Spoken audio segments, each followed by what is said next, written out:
Un signe grandiose apparut au ciel. Une femme. Le soleil l'enveloppe, la lune est sous ses pieds, et 12 étoiles couronnent sa tête. Avec les signes de sa royauté maternelle, Marie Auxiliatrice exprime l'intercession envers ses fils, surtout lorsqu'ils sont en danger et en difficulté.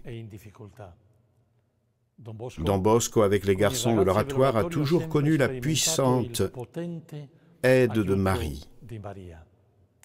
Il recourait à elle dans tous les besoins, en toute confiance, en éduquant les jeunes à se référer à elle pour chaque besoin spirituel et matériel. En août 1854, le choléra s'est manifesté à Turin. Don Bosco avait dit aux jeunes depuis mai: « Restez tranquilles. Si vous faites ce que je vous dis, vous serez sauvés de ce fléau. » Que devons-nous faire? Lui avaient demandé les jeunes. Vivez d'abord dans la grâce de Dieu. Portez une médaille de la très sainte Marie que je bénirai et donnerai à chacun, et à cet effet, récitez chaque jour un Notre Père, un Je vous salue Marie, un Gloire au Père avec la prière de Saint Louis et l'oraison jaculatoire. Délivre-nous de tout mal, ô Seigneur. Don Bosco leur a alors expliqué à quel point il était charitable de s'engager en faveur des victimes du choléra, même en courant un risque personnel. Il a fini par demander des volontaires entre eux pour aider dans cette œuvre de miséricorde. Le résultat a été que plus de 40 de ces garçons se sont portés volontaires. Les jeunes ont été rapidement informés de leurs tâches et se sont immédiatement mis à l'œuvre dans les conditions les plus difficiles imaginables. Ils étaient divisés en 4 groupes et avec différentes tâches.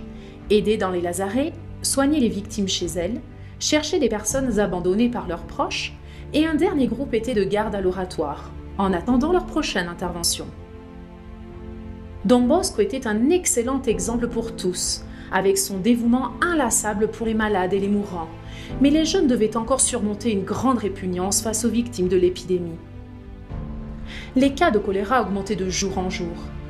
En 3 jours, ils ont dépassé le nombre de 1400.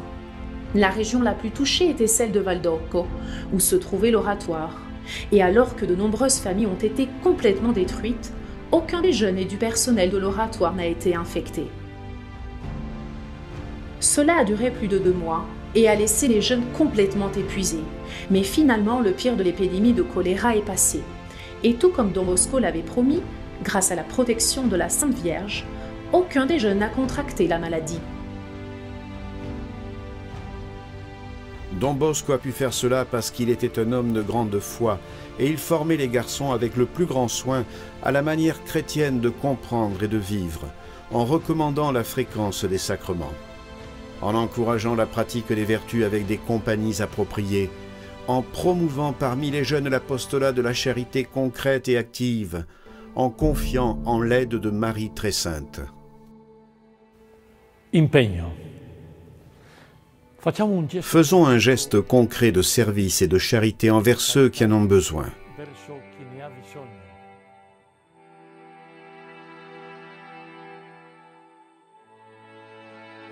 Ô Marie Auxiliatrice. Ô Marie Auxiliatrice, comme notre Père Don Bosco l'a fait avec les garçons de l'oratoire de Valdocco, à l'occasion du choléra.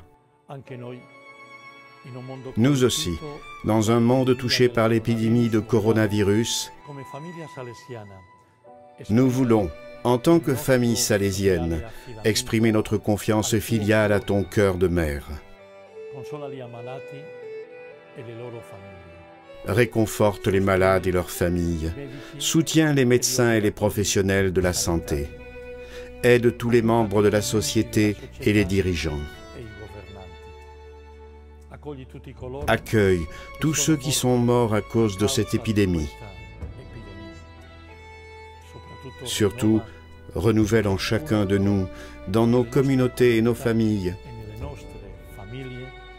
la foi en ton Fils Jésus, mort et ressuscité. Faisant nôtre les mots de Don Bosco, nous te disons: